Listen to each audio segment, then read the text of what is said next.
Good morning students. NTA ने जो अपना आंसर की भेजा है वो आ चुका है और उसके बेसिस पे हम लोगों ने जो मेमोरी बेस्ड क्वेश्चन बनाए थे उसको हम लोग क्रॉस चेक करेंगे और एक बार सॉल्यूशन को भी हम लोग यहाँ पे देखेंगे। जो पहला क्वेश्चन था वो रीजन असर्शन का क्वेश्चन है। उसमें बाइंडिंग एनर्जी बोला जा रहा है पर न्यूक्लियन, ये प्रैक्टिकली इंडिपेंडेंट होता है एटॉमिक नंबर के साथ एंड 30 से 170 के बीच। एक्चुअली ये binding energy per nucleon nuclei change होने के साथ चेंज नहीं होता। एंड रीजन था कि न्यूक्लियर फोर्स जो होता है वो शॉर्ट रेंज्ड होता है। Now coming to the point, इसका हम लोगों ने ग्राफ देखा था, binding energy per nucleon versus mass number. ये ग्राफ हम लोगों को क्लास में पढ़ाया गया था। ये ग्राफ लगभग ऐसा जाता है। As you can see in the middle range में क्या है कि binding energy per nucleon change तो हो रहा है पर उतना इफेक्टिवली चेंज नहीं हो रहा। It is varying but we can practically say कि बाइंडिंग एनर्जी पर न्यूक्लियन वो चेंज नहीं हो रहा। नाउ इसका रीजन था कि जो बाइंडिंग जो न्यूक्लियर फोर्स होता है वो शॉर्ट रेंज्ड होता है। तो हम लोग जानते हैं कि nuclear force 10 to the power -15 metre इसी रेंज में ही ऑपरेट करता है। इसके अगर न्यूक्लियर रेंज 1 फेम्टोमीटर से 10 फेम्टोमीटर भी चेंज कर जाए, जो कि बहुत छोटा सा डिस्टेंस है, तो अचानक से न्यूक्लियर फोर्स वैनिश कर जाता है।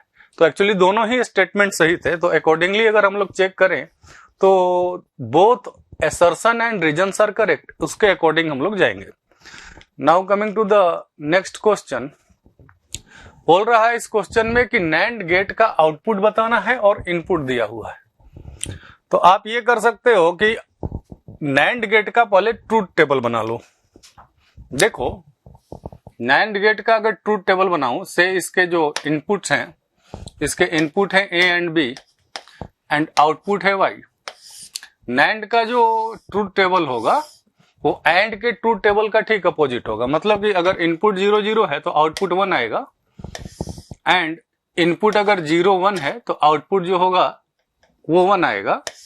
इनपुट अगर 1 0 है तो भी 1 आएगा और 1 1 पे, जो कि एंड में 1 होता था, यहाँ पे 0 हो जाएगा। सो अकॉर्डिंगली हम लोग चेक करेंगे प्रीवियस क्वेश्चन में। देखो यहां पर क्या है कि ए भी 1 है और बी भी 1 है। तो 1 1 पर नैंड में क्या होगा कि 1 1 पर ये 0 हो जाएगा। तो 1 1 पर 0, 1 2 3 4 चारों में देखते हैं 1 1 पर 0 कहां पर है। सो एक तो यहां पर है, एक 3 में है और एक 2 में है। 4 तो ऐसे ही गलत हो गया। नाउ अगला है, देखो 0 0 0 0 पे 1 होना चाहिए। तो 0 0 पे 1 कहां है? तो 0 0 पे 1 यहां है और इसमें भी है। नेक्स्ट ये हो गया तुम्हारा 0 0 पे 1, यहां हो गया। देखो ये है 0, ये है 1, तो 0 1 पे 1 होना चाहिए। तो 0 1 पे 1 कहां है? तो 0 1 पे 1 एक यहां है, बाकी और किसी ऑप्शन में है। तो आगे जाने की जरूरत नहीं है, हम लोग बोल सकते हैं कि option 1 is correct option. Now coming to the next question. अभी ये नेटवर्क दिया गया है और आपसे पूछा जा रहा है कि स्टेडी स्टेट में कैपेसिटर पे चार्ज बताइए। तो स्टेडी स्टेट का मतलब t tends to infinity. t tends to infinity पे कैपेसिटर के थ्रू कोई करंट पास नहीं करता। तो अभी होगा क्या कि ये जो बैटरी है जो सारा करंट देगी, यहां से करंट यहां से आई गया तो वो सारा करंट यूं घूमेगा। पहले हम लोग वो करंट को निकाल लेते हैं। The current flowing in the circuit at steady state I will be equals to 3/9, that is 1/3 ampere, 1/3 ampere. ये स्टेडी स्टेट में करंट जा रहा होगा। So 3/6 + 10, just a second, it will be 3/4 + 6, 4 + 6 actually it will be 10, 3/10। तो अपने change कर सकते हैं यहां, इट विल बी 3/10 एम्पियर। ये स्टेडी स्टेट में करंट का वैल्यू है। अभी क्या कर सकते हैं कि अगर इसको A बोल दिया, इसको B बोल दिया, तो AB के अक्रॉस जो पोटेंशियल डिफरेंस है उसको वापस लिख सकते हैं हम लोग कि VA - VB can be splitted as, इस पॉइंट को हम लोग C बोल रहे हैं, लिख सकते हैं इसको VA - VC plus VC - VB। अब चूंकि कैपेसिटर के थ्रू कोई करंट नहीं है तो इसमें भी कोई करंट नहीं है, तो actually VC - VB that is potential difference across 6 ओम, वो 0 हो जाएगा। तो जो पूरा VA माइनस VB है वो कैपेसिटर के क्रॉस है, तो VA माइनस VB होगा कितना, तो VA माइनस VB को लिख सकते हैं 6 × 3/10, और यही होगा potential difference across capacitor, that is VA minus VC।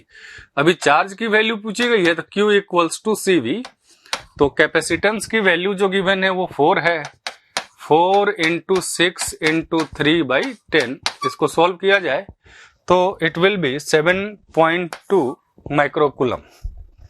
Now coming to the next question.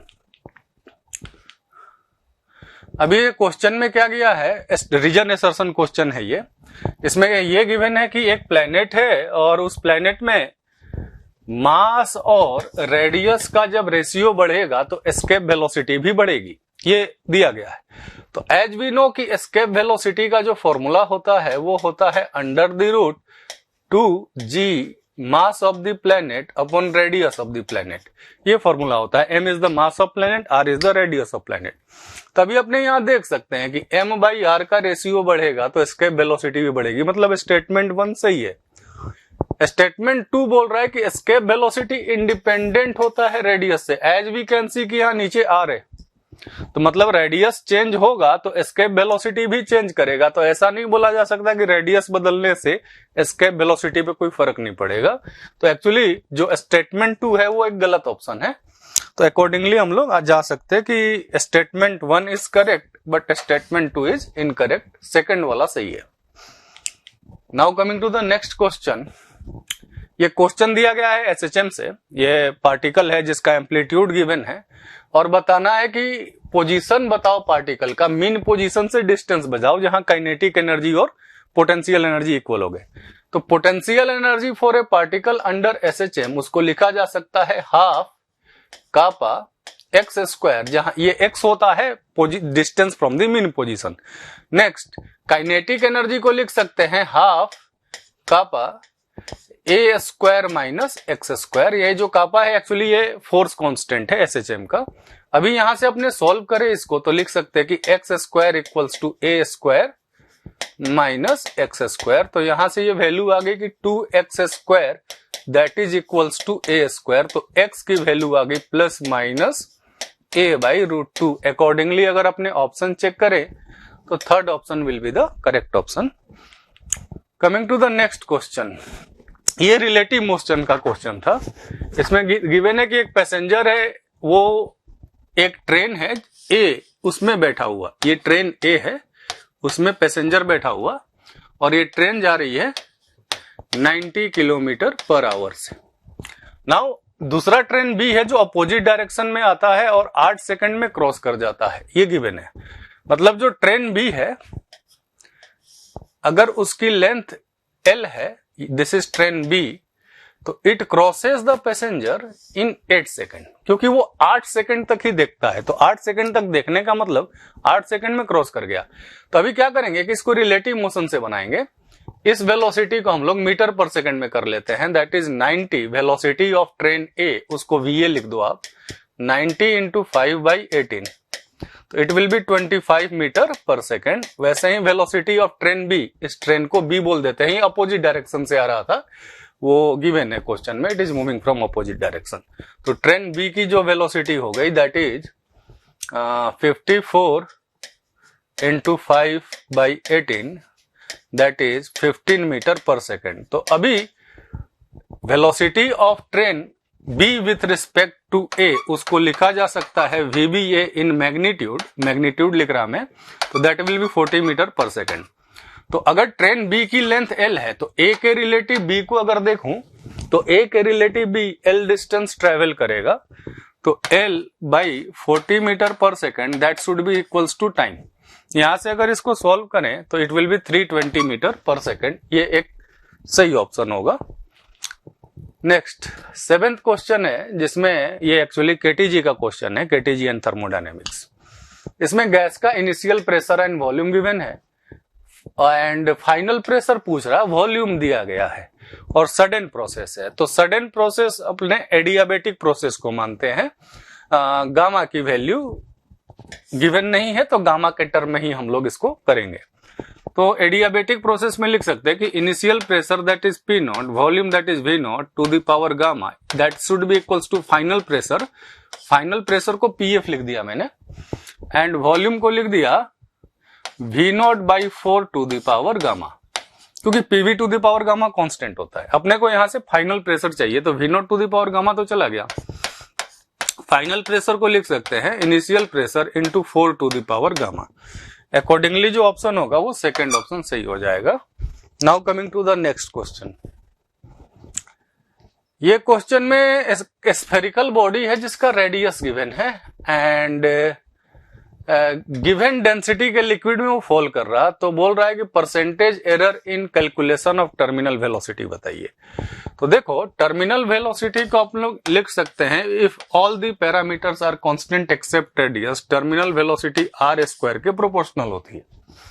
तो अगर यहां से परसेंटेज एरर की इवेल्युएशन करें तो आर में जो परसेंटेज एरर होगा उसका दुगना परसेंटेज एरर होना चाहिए टर्मिनल वेलोसिटी में। तो आर में जो परसेंटेज एरर है वो निकाल लो, 0.1 upon 5 into 100।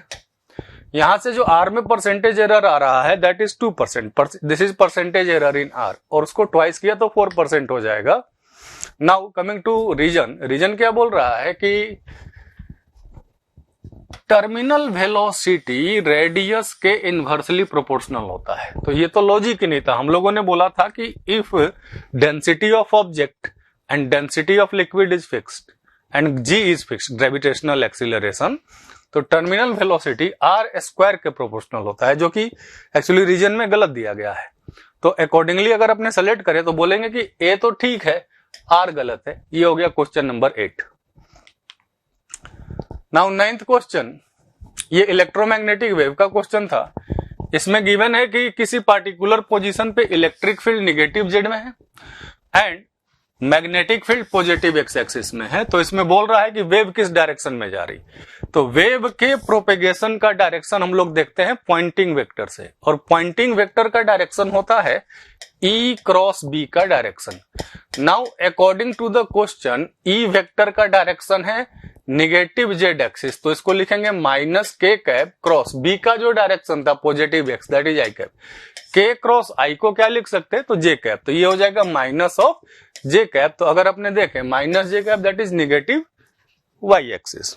Coming to the next question, इसमें डिस्टेंस दिया है और स्पीड पूछ रहा। तो स्पीड को, इंस्टेंटेनियस स्पीड को लिख सकते v equals to d s upon d t. ये इंस्टेंटेनियस स्पीड को लिखा जा सकता है। तो अगर इसको डिफरेंशिएट करें तो दिस विल बी 5t। अभी टाइम की वैल्यू कितनी गिवन है, 5 सेकेंड, तो इसमें रख देंगे तो that will be 25 metre per second. ये हो गया question number 10। Now coming to question number 11। अभी 11th क्वेश्चन में क्या है कि इलेक्ट्रॉन मूव कर रहा है पॉजिटिव एक्स एक्सिस में और मैग्नेटिक फील्ड नेगेटिव जेड में है। तो अब बताना है कि इलेक्ट्रॉन पे जो फोर्स का डायरेक्शन होगा वो किधर होगा। तो फोर्स जो चार्ज पे लगता है, force on a charge moving in magnetic field, वो होता है क्यू वी क्रॉस बी। अभी इलेक्ट्रॉन था तो इलेक्ट्रॉन का चार्ज हो गया minus of e. Now coming to velocity, velocity है एक्स एक्सिस के अलोंग। तो अगर v को मैं लिख देता हूं यूनिट वेक्टर के टर्म में आई कैप, एंड मैग्नेटिक फील्ड का डायरेक्शन जो है वो निगेटिव जेड एक्सिस में है माइनस ऑफ के कैप, तो ये माइनस प्लस हो जाएगा। तो ई आई क्रॉस के को लिख सकते हैं माइनस ऑफ जे। तो फोर्स का जो डायरेक्शन होना चाहिए वो माइनस जे में होना चाहिए। नेक्स्ट, अभी इसमें बताना है कि कौन से ऑप्शंस सही हैं। तो पहला तो हो गया कि electron will experience force in negative y axis. Next, अभी पाथ ऑफ मोशन की भी बात करनी है इसमें। तो एक्चुअली वेलोसिटी और मैग्नेटिक फील्ड जब परपेंडिकुलर होते हैं और मैग्नेटिक फील्ड अगर यूनिफॉर्म है तो उसमें सर्कुलर मोशन होता है। तो अपने बात कर सकते हैं कि यहां पर क्या वेलोसिटी और मैग्नेटिक फील्ड परपेंडिकुलर है, तो परपेंडिकुलर है तो सर्कुलर मोशन होना चाहिए इस केस में। तो ई भी सही होना चाहिए। तो अकॉर्डिंगली अगर अपने जाएं तो बी और ई को अपने सही बोलेंगे। Coming to the next question, इसमें दो प्लैनेट दिए गए हैं और उनके ग्रेविटेशनल एक्सीलरेशन का सरफेस पे रेशियो बताना है। तो जो टर्म्स है एक्चुअली वो मास नहीं गिवन है, प्लैनेट्स के डेंसिटी गिवन है। तो एक काम करेंगे, अपने एक्सीलरेशन ड्यू टू ग्रेविटी को पहले एट द सरफेस डेंसिटी के टर्म में कन्वर्ट कर लेंगे। तो ग्रेविटेशनल एक्सीलरेशन एट सरफेस को लिखा जा सकता है gm/r², where m is the mass of planet and r is the radius of planet. तो इसको आगे भी पहले डेंसिटी के टर्म में कर लेते हैं। इसको ले लेंगे रो इंटू 4/3 पाई r³ अपॉन r²। तो देखो एक r ही बचेगा, तो ये हो जाएगा 4/3 पाई रो g इंटू r। ये आ गया ग्रेविटेशनल एक्सीलरेशन का formula in terms of density and radius. तो पहली बार अगर अपने g1 लिखें तो लिख सकते हैं g1 को 4/3 पाई, g को अलग किया, पहली बार डेंसिटी रो थी एंड पहली बार जो रेडियस था वो r था, तो ये g1 की वैल्यू हो गई। दूसरी बार g को g2 लिखा तो इसको लिखेंगे 4/3 पाई g, ये तो टर्म कांस्टेंट है। अभी डेंसिटी को लिख देंगे रो/2 एंड रेडियस को जो लिख देंगे दैट इज 1.5 इंटू r। अभी अपने को दिया गया है कि दोनों का रेशियो बताओ, तो g1/g2 बताना है, तो दोनों को डिवाइड किया तो g1 अपॉन g2 ये आएगा 2/1.5 दैट इज 20/15 दैट इज 4/3। तो 4/3 एक आंसर होना चाहिए। सो B to A बताना था, हम लोगों ने A to B किया है, तो दैट विल बी 3 to 4। ये हो गया question number 12। Now coming to question number 13। वो बोल रहा है कि एक ऐसी सर्किट है वो रेजोनेंस करेगा अगर उसमें या तो कैपेसिटर हो या तो इंडक्टर हो। तो ये रीजन 1 गलत हो गया। हम लोगों ने जो रेजोनेंस जाना है उसमें RLC सर्किट होता है जहां पे हम लोग रेजोनेंस को स्टडी करते हैं। रेजोनेंस तभी होगा जब सर्किट में इंडक्टर एंड कैपेसिटर दोनों ही प्रेजेंट हो। एंड उस केस में होता क्या है कि जब सोर्स की फ्रीक्वेंसी 1/√LC के बराबर होती है तो रेजोनेंस होता है, पर उस केस में दोनों प्रेजेंट होते हैं। तो जो स्टेटमेंट 1 है वो एक्चुअली गलत स्टेटमेंट है। स्टेटमेंट 2 है ऐसी सर्किट है जिसमें प्योर कैपेसिटर है या प्योर इंडक्टर है, वो हाई पावर कंज्यूम करता है, तो ये गलत है। हम लोगों ने जाना है कि जो कैपेसिटर या इंडक्टर है उन दोनों में जो करंट जाता है वो वॉटलेस करंट होता है, वो पावर को कंज्यूम नहीं करता। तो एक्चुअली दोनों स्टेटमेंट ही अपने को गलत लग रहे, तो both statements 1 and statement 2 are false, ऐसा बोल देंगे। Now coming to 14th question, ये सर्कुलर मोशन का क्वेश्चन था। सेंट्रीपिटल फोर्स बोल रहा है, तो एक फॉर्मूला बेस्ड क्वेश्चन है। सेंट्रीपिटल फोर्स को बोला जा सकता है, गिवन है मास, रेडियस एंड ओमेगा। तो इसको ओमेगा के टर्म में लिखेंगे m⍵²r। मास की जो वैल्यू है दैट इज 200 एंड ओमेगा की जो वैल्यू है 0.2 का स्क्वायर एंड रेडियस की जो वैल्यू है दैट इज 70 मीटर। इसको सॉल्व करें तो अपने आंसर को पा जाएंगे। Now coming to question number 16th question है कि स्टेटमेंट 1 है इसमें कि माइक्रोवेव लो, इंफ्रारेड लो और अल्ट्रावायलेट रेड लो। तो अल्ट्रावायलेट रेज जो होगी वो इलेक्ट्रॉन के इमिशन में ज्यादा इफेक्टिव होगी मेटेलिक सरफेस से, फोटो इलेक्ट्रिक इफेक्ट।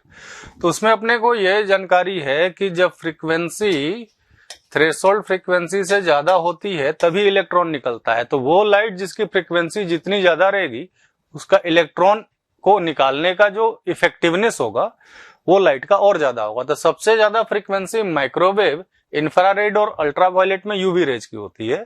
तो स्टेटमेंट 1 सही हो गया। स्टेटमेंट 2 है कि थ्रेशोल्ड फ्रीक्वेंसी के ऊपर maximum kinetic energy inversely proportional होती है फ्रीक्वेंसी के। तो मैक्सिमम काइनेटिक एनर्जी का जो फॉर्मूला है that is h nu minus phi. h Planck constant है and phi is the work function. तो मैक्सिमम काइनेटिक एनर्जी का फ्रीक्वेंसी के साथ लिनियर रिलेशन है। तो ये भी नहीं बोल सकते आप कि डायरेक्टली प्रोपोर्शनल है, ये भी नहीं बोल सकते कि इनवर्सली प्रोपोर्शनल है। तो स्टेटमेंट 2 गलत हो जाएगा। Now coming to the 17th question, बोला कि एक चार्ज को बांट दिया 2 हिस्से में और पूछ रहा है कि फोर्स मैक्सिमम है तो दोनों पे चार्ज बताओ। तो इस क्वेश्चन में क्या करेंगे कि मान लो कि एक पे चार्ज है Q, तो दूसरे पे जो चार्ज होगा that will be 10 minus Q and से R डिस्टेंस पे रखा। ये डिस्टेंस एक्चुअली फिक्स रखना है, चार्ज जो Q है वो वेरिएबल है।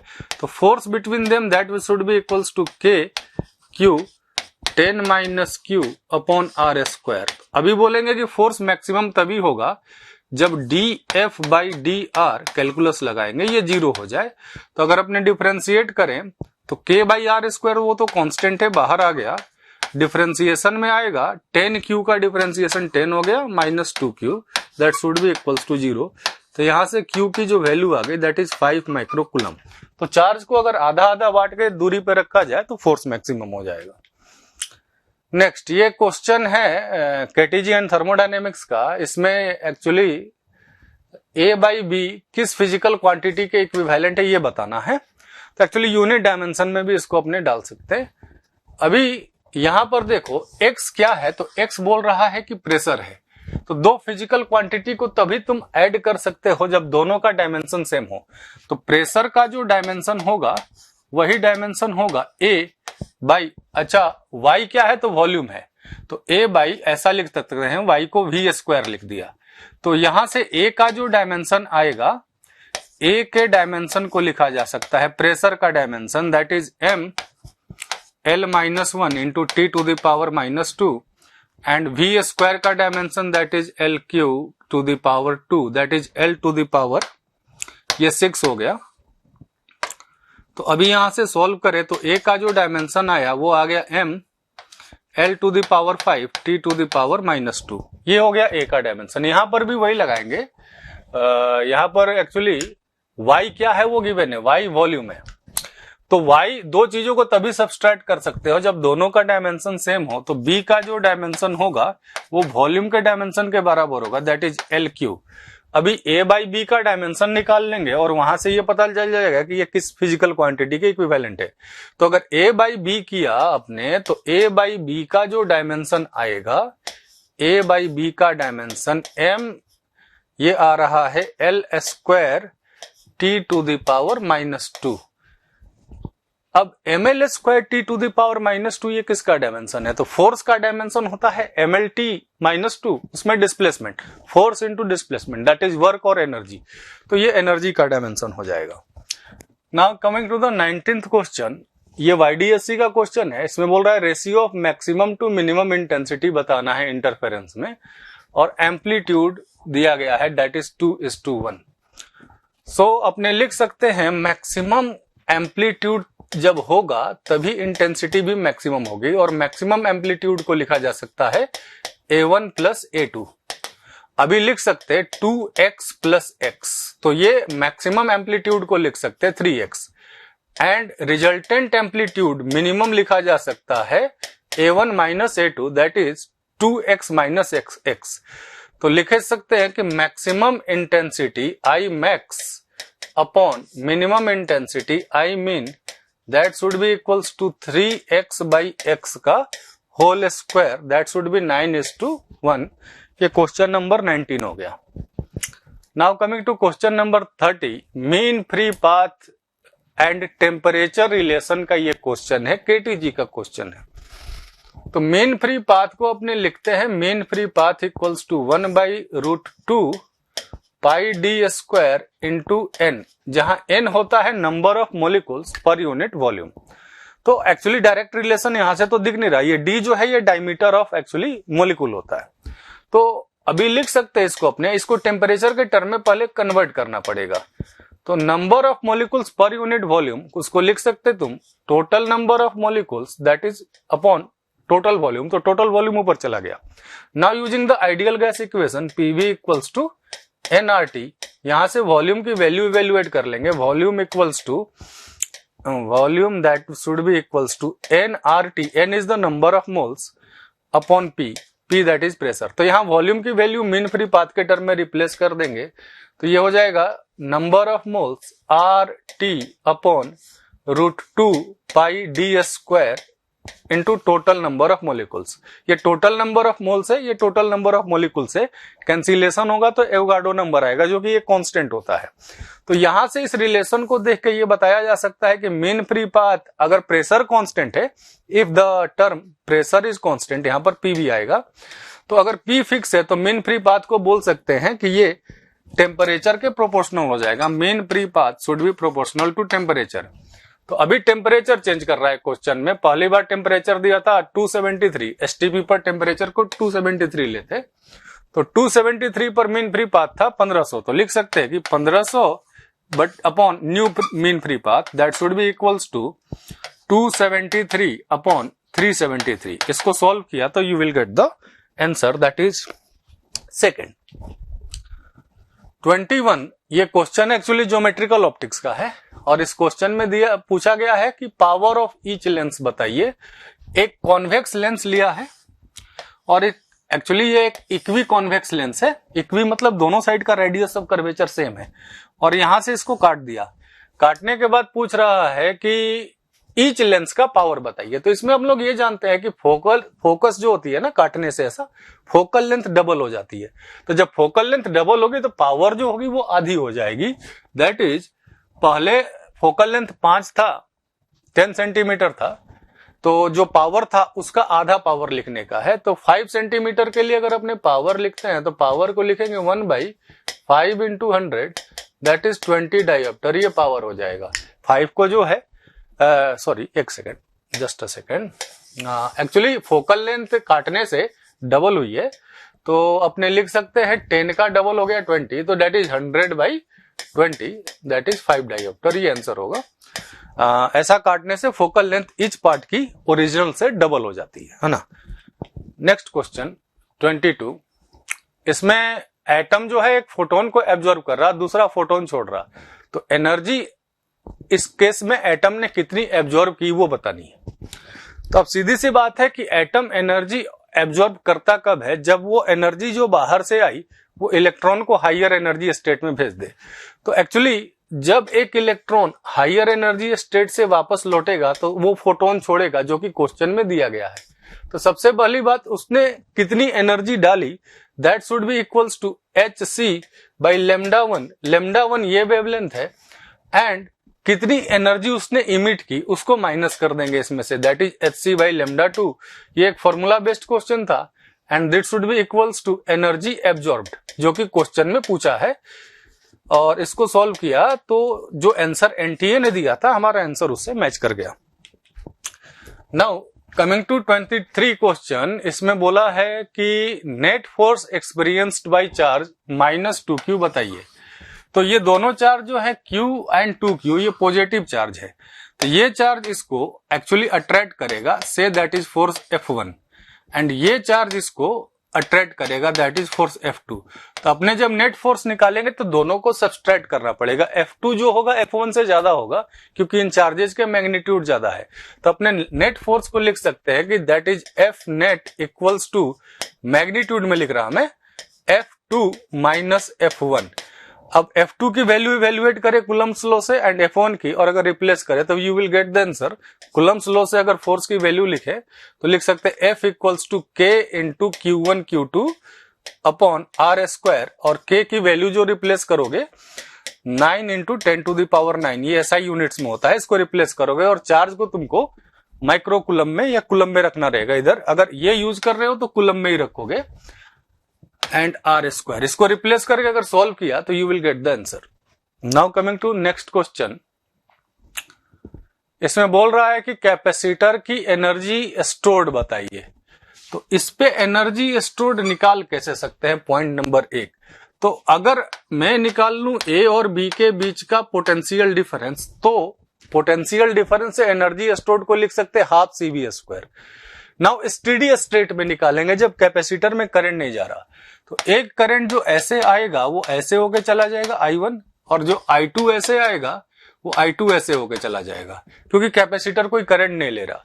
तो पहले I1 की वैल्यू लिखो, I1 की जो वैल्यू होगी I1 equals to 12/12 that is 1 ampere, and I2 की जो वैल्यू होगी 12/6 that is 2 ampere. I1 I2 आ गया, इस पॉइंट को C लिख देते हैं। तो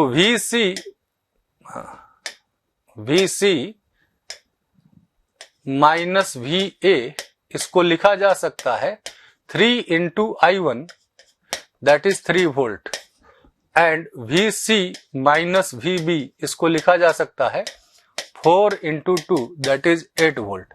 तो अगर इसको सब्सट्रैक्ट कर दूं मैं तो दोनों के बीच का पोटेंशियल डिफरेंस आ जाएगा तो मैं सब्सट्रैक्ट करता हूं VC माइनस VB में VC माइनस VA को, तो we will get VA minus VB that should be equals to 5 volt. VA minus VB आ गया, तो इसके एनर्जी स्टोर्ड को लिख सकते हैं हाफ CV स्क्वायर। C की वैल्यू है 6 एंड V की वैल्यू हो गई दैट इज 5 स्क्वायर। तो इसको सॉल्व किया तो दिस इज 25, इसको सॉल्व करके 25 into 3 that is 75, you will get the answer. Now 25 actually ये EMI का क्वेश्चन है, फैराडेज लॉ का। इसमें कॉपर वायर है और उसपे इतने वाउंड किए गए हैं वुलन सिलेंड्रिकल कोर पे, इतने एक्चुअली टर्न वाउंड किए गए हैं और क्रॉस सेक्शनल एरिया दिया गया है। अब दोनों को एक रेसिस्टेंस से कनेक्ट कर दिया, टोटल रेसिस्टेंस सर्किट का गिवन है। तो मैग्नेटिक फील्ड अगर एक डायरेक्शन से दूसरे डायरेक्शन में चेंज किया तो पूछ रहा है कि चार्ज फ्लोन। तो एक्चुअली एक फॉर्मूला बेस्ड क्वेश्चन है जिसमें हम लोग जानते हैं कि चार्ज फ्लोन को लिखते हैं initial flux minus final flux upon the radius.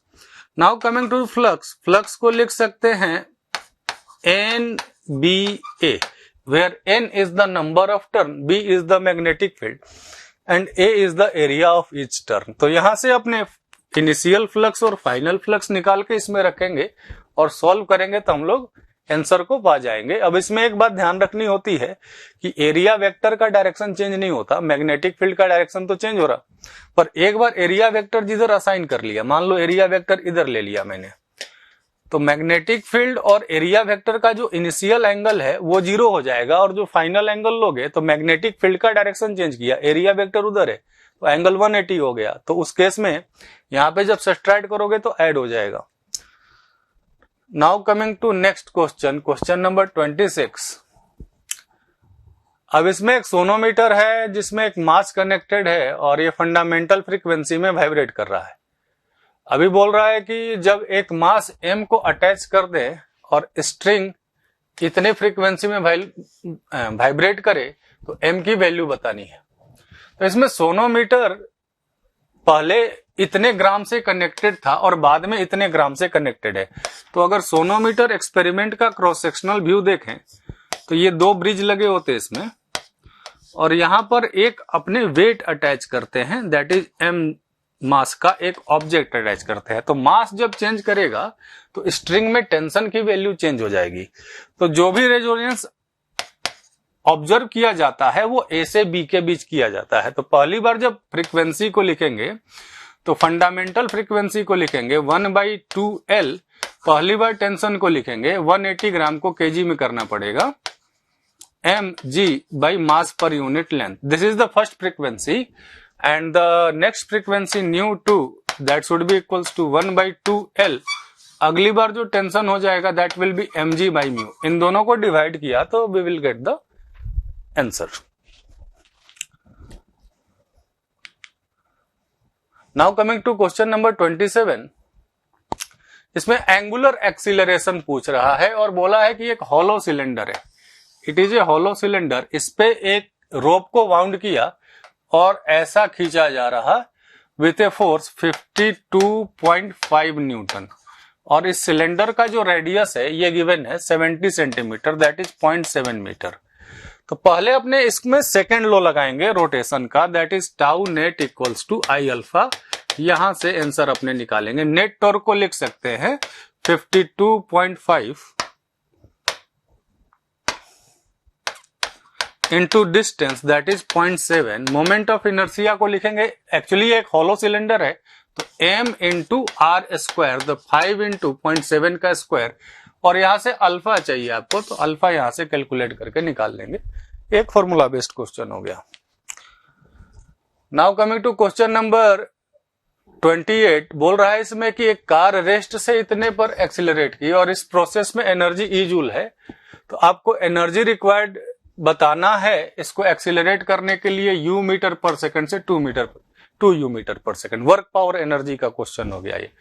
तो पहली बार अपने एक्चुअली इसमें वर्क एनर्जी थ्योरम लगाए तो लिख सकते हैं net work done equals to change in kinetic energy. यहीं से इसको सॉल्व करेंगे, जो नेट वर्क डन होगा उसी को बोलेंगे एनर्जी सप्लाइड। तो बोल सकते हैं कि पहली बार जो एनर्जी सप्लाइड था दैट इज E, उसको लिखेंगे half m you square minus 0, 0 तो छोड़ दिया, इसको इक्वेशन 1 बना दिया। अगली बार जो एनर्जी सप्लाइड है उसको लिख सकते हैं ई डैश, और ई डैश को लिखेंगे half M two U square minus half M U square. अभी ये गिवन है, ये पूछ रहा, तो दोनों को डिवाइड किया तो we will get the answer.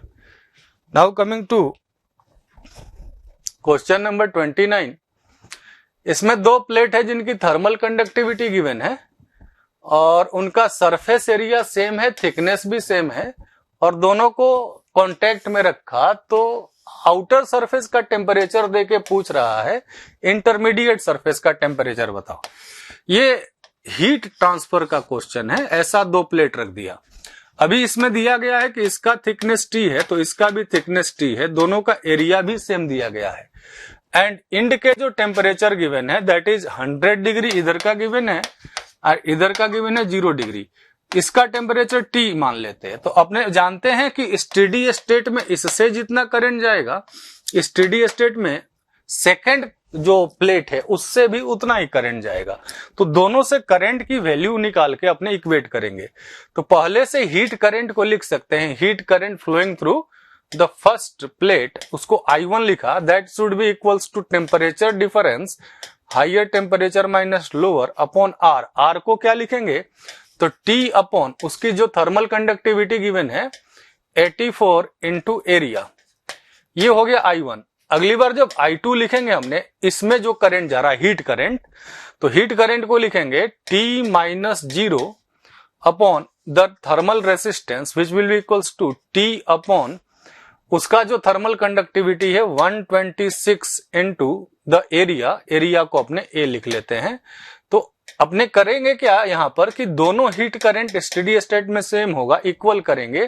तो आपसे टेम्परेचर की वैल्यू पूछ रहा है जो कि अपने सॉल्व करके निकाल लेंगे, और हमारा आंसर और एनटीए का आंसर यहां पर मैच कर रहा था अपने प्रेडिक्टेड क्वेश्चंस में। Now coming to question number 30। इसमें स्ट्रेट वायर है AB और इस पे पूछ रहा है कि करंट बताइए ताकि इसमें से टेंशन चला जाए इसमें। तो इसमें टेंशन कब नहीं आएगा, तो देखो mg के चलते टेंशन क्रिएट तो होना चाहिए था। टेंशन आएगा कब नहीं, जब mg को बैलेंस कर ले मैग्नेटिक फील्ड का फोर्स दैट इज ILB। तो mg को अपने मैग्नेटिक फील्ड के फोर्स के बराबर लिख देते हैं और यहां से इस क्वेश्चन को सॉल्व करेंगे तो अपने आंसर को पा जाएंगे। ये अपना डिस्कशन था जो पेपर हुआ था और हम लोगों ने जो प्रेडिक्ट किया था और एनटीए ने जो रिजल्ट दिया उसके बेसिस पे ये पेपर की एनालिसिस थी। Thank you.